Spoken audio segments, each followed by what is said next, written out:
नमस्कार। पुण्यातील दुर्दैवी घटना झाली की जी फोर्स गाडी होती, फोर्स गाडीने दोन निष्पाप लोकांना उडवलंय, मोटरसायकलवाल्यांना उडवलंय। मित्रांनो, काय सविस्तर मध्ये जाणणार आहे। आपले राज्याचे गृहमंत्री जे आहेत ते प्रचारामध्ये खूप बिझी आहेत, त्यांना लोकसभेची चिंता आहे, त्यांना जे फक्त नावाने गृहमंत्री आहेत आणि इतर ज्या काही गोष्टी असतात त्यांच्यावर त्यांचा काही आता कंट्रोल राहिलेला नाहीये, असंच याच्यातनं आपल्याला दिसते। गोष्ट आहे पुण्यातली फोर्स गाडी, ती फोर्स गाडीने दोन मोटरसायकलवाल्यांना उडवलंय।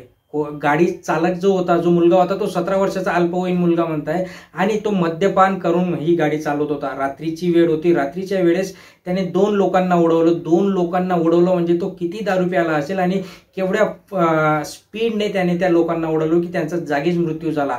त्यानंतर असं सांगण्यात येत आहे की तो जो मुलगा होता, तो मुलगा एका मोठ्या बड्या उद्योगपतीचा मुलगा आहे आणि त्याच्यानंतर त्याला ज्या काही ट्रीटमेंट मिळाल्या, जेलमध्ये त्याला ज्यावेळेस सरेंडर करण्यात आलं त्यावेळेस त्याला चांगले म्हणजे वेगवेगळ्या VIP ट्रीटमेंट देण्यात आल्या। हा मॅटर सिरियस झाला आणि सिरियस झाल्यानंतर मग कुठेतरी आपले गृहमंत्री यांना जाग येते आणि मग ते सांगतात की पोलिसांना या प्रकरणाची चांगली तपासणी करा, कोण जे काही दोषी आढळतील त्यांना तुम्ही कारवाई करा। आता दोषी कोण आढळणार आहे याच्यात? जो काही कार चालक होता तोच दोषी, आणि तो तुम्ही अल्पवयीन म्हणताय।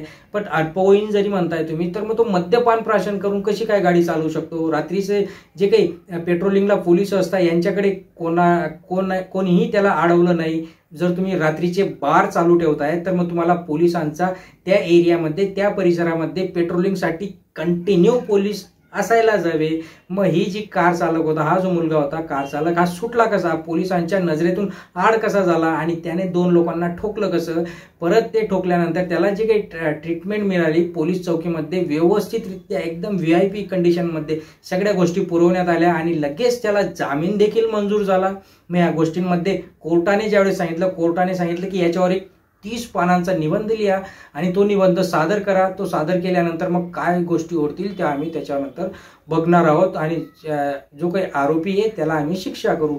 पण शिक्षा करण्यासाठी तो 17 वर्षाचा आहे, अल्पवयीन आहे। बरं, हे तर झालं एक गोष्ट।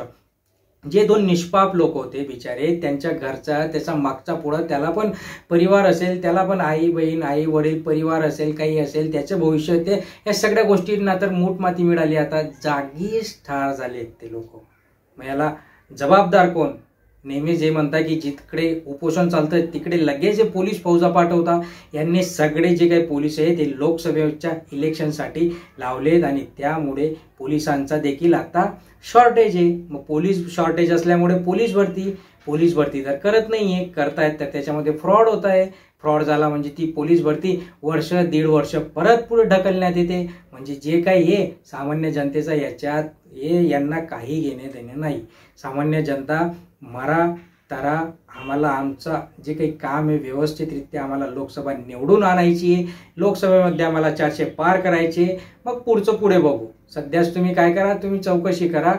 मी आलो, मी चौकशीचे आदेश दिले, बघूया 8 दिवसानंतर 10 दिवसानंतर मॅटर क्लोज, कुठेही काही होणार नाही आणि हे असंच चालू असणार मित्रांनो।